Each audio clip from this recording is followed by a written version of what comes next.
Okay, so as you know, in 3D you have three axes, X, Y, Z. Uh, and you see on the grid here, you have this red and green line. They are the axis of the scene. That means the world. This is the main reference for your 3D manipulation.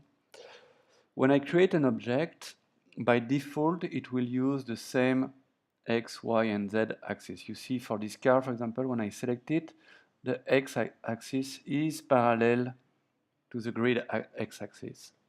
Same for Y and Z. So if I want to move the car forward, backward, I just press GX and move my mouse, and it moves as I want. Good. Now let's say I rotate the object on the Z axis, let's say 45 degrees. Now you see that its main axis is different. But if I press GX, it still moves according to the world axis, the global system, which is not what I want. I want the car to move forward, backward, according to its own axis system.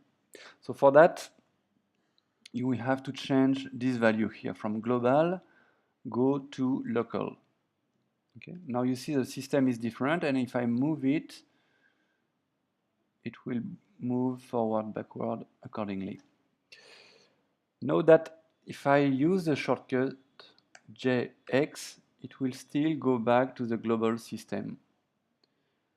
So if you want to use the shortcut, you have to press G, X for global, and X again for local. And now it's moving accordingly.